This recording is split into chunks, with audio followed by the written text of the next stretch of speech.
Hello everyone, good morning সকলকে। কেমন আছেন সবাই? আই হোপ কি সবাই ভালোই আছেন। আলহামদুলিল্লাহ, আমিও খুব ভালো ছিলাম সকাল থেকে দুপুর পর্যন্ত। বাট দুপুরবেলাটা এত খারাপ যাবে স্বপ্নেও ভাবতে পারিনি। তো কেন মুড অফ হয়ে গেল, কেন খারাপ লাগছে আমাকে, পুরো ভিডিওটা দেখতে থাকো। আই হোপ কি সবার ভালো লাগবে। এই তো সকালবেলা উঠে পড়েছিলাম, উঠে দেখছি বৃষ্টি পড়েছিল মনে হয় ভোরবেলা, আমরা কেউ টেরও পাইনি। তো যা, আর বৃষ্টি পড়লে না যেন গাছপালা সব কিছু ঝকঝক চকচক লাগে, ভালোই লাগে। তারপর সকালবেলা উঠে চাটা শ্বশুরমশাইকে করে দিলাম, আমরাও সবাই মিলে চা খেলাম। চা খেয়ে বাইরে একটু বসেছিলাম, আবার বৃষ্টি শুরু হয়েছে। দেন শ্বশুরমশাই বাজার থেকে নিয়ে আসলো চিকেন। আজকে ভাবলাম যে হালকা পাতলা চিকেনের রান্না হবে, তো এই যে চাপিয়ে দিয়েছিলাম চিকেন। তারপর ভাগ্নেকে খেতে বসিয়েছিলাম এখানে।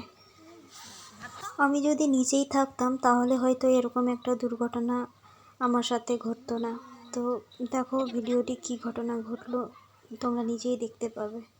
এই যে চলে এসেছে আমার পছন্দের, এটা মানে কি জানো তো, আমার বিয়ের সময় এটা একটা গিফট পড়েছিল আমার। জানি না কোন বন্ধু দিয়েছিল কি বান্ধবী দিয়েছিল, ঠিক মনে নেই, তবে এটা আমি 1 বছর থেকে ইউজ করছি। এটা ছিল আমার যাকে বলে খুব খুব খুব পছন্দের একটা জিনিস। সব সময় এটা আমি ইউজ করতাম, জল খেতে সব সময় যাকে বলে নিয়ে বেড়াতাম, ঘরের মধ্যে রাখতাম। এটা উপরে এসে ঘরটা একটু ঝাড়ছিলাম, ঝাড়তে ঝাড়তে হঠাৎ হাতে লেগে এটা পড়ে যায়। পরে দেখছি যে ভিতরের সব কাঁচ টাচ একদম গুঁড়ো হয়ে গেছে, যাকে বলে শেষ হয়ে গেছে। আর নিজেকে আর কোনো মুহূর্ত ধরে রাখতে পারলাম না, সাথে সাথে আমি কান্না করে দিই। মিস্টার সরকার আমাকে অনেকভাবে বোঝানোর চেষ্টা করে এবং বলে যে একটা নতুন কিছু অর্ডার করে দেবে। আর আমার মন ভালো করার জন্য দেখো মিস্টার সরকার কি করে আমার সাথে আর কি। আমি কান্নাকাটি করে একাকার, আর এই নিয়ে শুধু আমাকে হাসাবার জন্য লেগে পিছনে পড়ে আছে। তো এই তো